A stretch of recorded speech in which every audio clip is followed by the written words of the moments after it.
सदन में नियोजन नीति को लेकर के भी बातें शोर शराबी हुई। अध्यक्ष महोदय, नियोजन नीति में भाषा को समाहित करना क्या गैर कानूनी है? क्या भाषा हमारी संस्कृति नहीं है? हम क्या भाषा को बढ़ावा हमें नहीं देना चाहिए?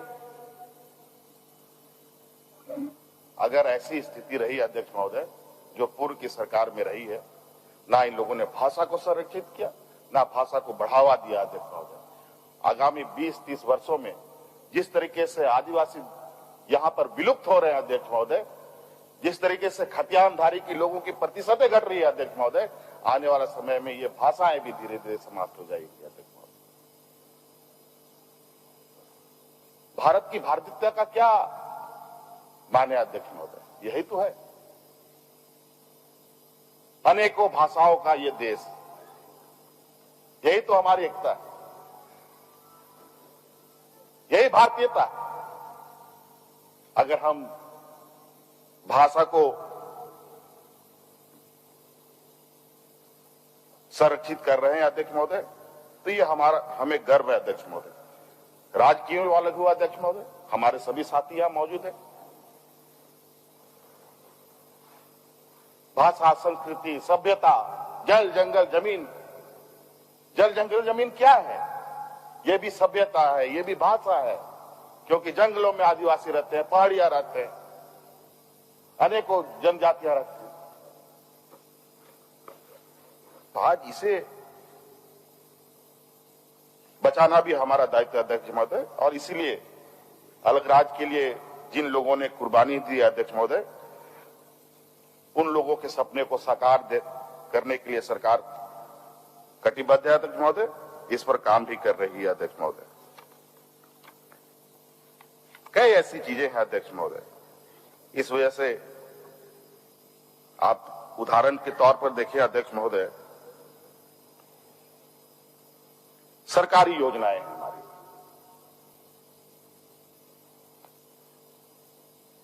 इसमें बहुत सारी ऐसी योजनाएं हैं अध्यक्ष महोदय। एक उदाहरण के तौर पर एक वृद्धा पेंशन की बात करें,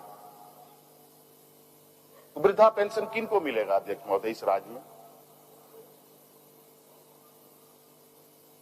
और हमारे ग्रामीण क्षेत्र के महिलाएं, अगर कोई महिला की बात करें, वृद्ध महिला किसी सरकारी अफसर के पास जाती है, उसे संथाली हो, मुंडारी के अलावा दूसरा कोई भाषा नहीं आता, तो ना वो पदाधिकारी की भाषा समझ पा रही है, ना वो पदाधिकारी उसकी भाषा समझ पा रहा है।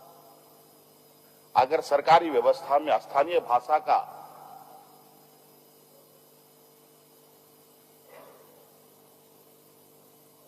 दबदबा बढ़े, स्थानीय भाषा का वजूद स्थापित हो, तो अध्यक्ष महोदय मुझे लगता है सरकारी कार्यों में जो सरकारी लाभ जिनके लिए सरकार बनती है अध्यक्ष महोदय, उनको सबसे अधिक लाभ मिलेगा अध्यक्ष महोदय, अगर स्थानीय भाषा को अगर हम लोगों ने आगे बढ़ाया तो अध्यक्ष महोदय।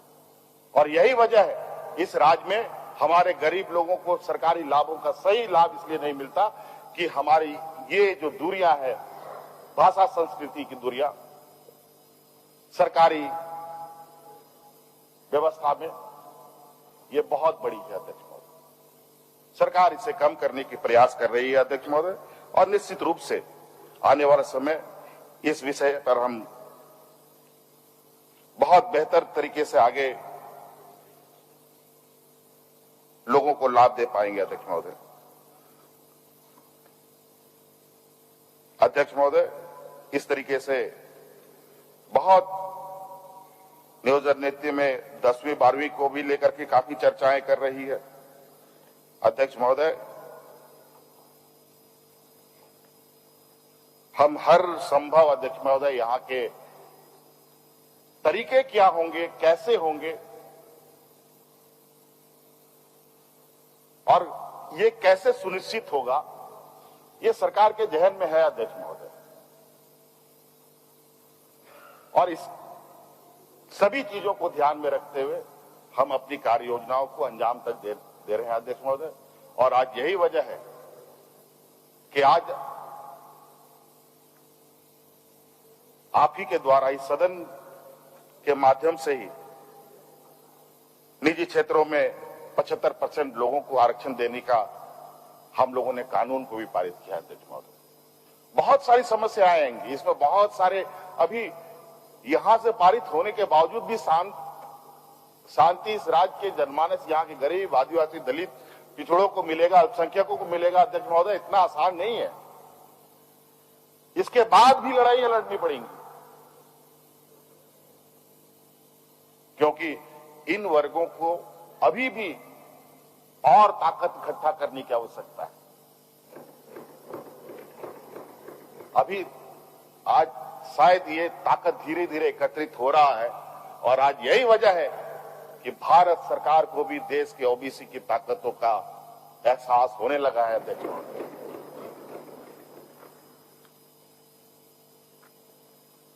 तो आज धीरे धीरे देश का दलित, पिछड़ा, अल्पसंख्यक, ओबीसी अपनी जगह बना रहा है। अध्यक्ष महोदय, और ये अब रुकने वाला नहीं है। अध्यक्ष महोदय,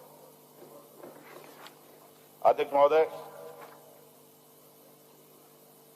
झारखंड सर्विस कमीशन, इन सब में कितनी त्रुटियां रही है। राज्य अलग होने के बाद पहली बार जेपीएससी को हम लोगों ने नियमावली बना के दिया। अध्यक्ष महोदय, और अभी इसका एग्जाम भी 19 या 20 तारीख को होने जा रहा है। अध्यक्ष महोदय,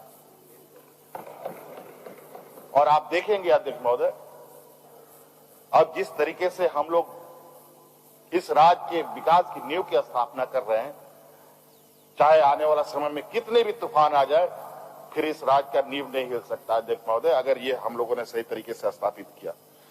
हर विभाग के नियमावली बन रहे हैं। अध्यक्ष महोदय, हर विभाग में इतनी त्रुटियां, एक विभाग में तीन, पुलिस विभाग में होमगार्ड का नियमावली अलग, जैप का नियमावली अलग, जगुआर के नियमावली अलग, सब वर्गों के विभागों के अलग अलग नियमावली। जबकि होना क्या चाहिए था, राज्य में नियुक्ति हो तो कार्मिक विभाग के निर्देशों पर नियुक्ति हो, उनके नियमावली के आधार पर कार्मिक विभाग से वेटेज प्राप्त नियमावली से हो। लेकिन विभागों ने अपने अपने तरीके से कर रखे। पहले भी नियुक्तियों में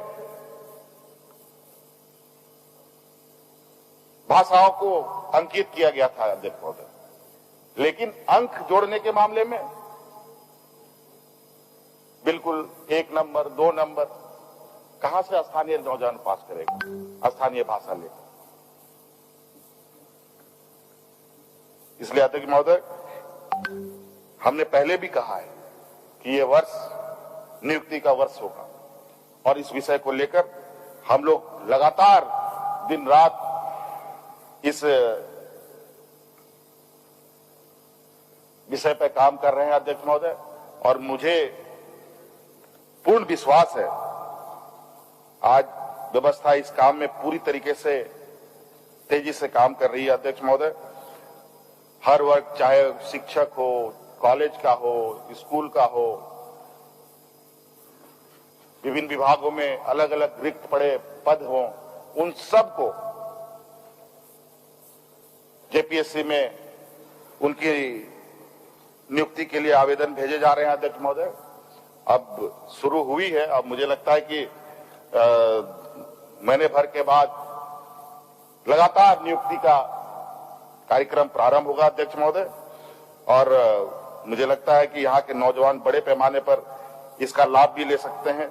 इसके अलावा जो ग्रामीण क्षेत्र के नौजवान हैं, उनके लिए भी अध्यक्ष महोदय, ऐसा नहीं है कि अध्यक्ष महोदय सिर्फ पढ़ने लिखने वाले, सभी वर्ग के नौजवानों के लिए हम लोगों ने रोजगार के आयाम खोल रखे हैं। अध्यक्ष महोदय, आपको मालूम होगा अध्यक्ष महोदय, मुख्यमंत्री रोजगार सृजन कार्यक्रम के तहत ग्रामीण क्षेत्र में जो नौजवान है, वो चाहता है कि हम ट्रैक्टर लेकर के अपना रोजगार सृजन करें। ट्रैक्टर देने का है अध्यक्ष महोदय, स्कॉर्पियो देने का है अध्यक्ष महोदय, टेंट हाउस देने का, और भी 100% ₹1 रुपया नहीं लगना है अध्यक्ष महोदय। 50% का अनुदान और 50% का सरकार उसका जिम्मा ले रही है अध्यक्ष महोदय। बस आपको जाकर के आवेदन करना है एसटी, एससी, ओबीसी और अल्पसंख्यक वर्गों के लिए।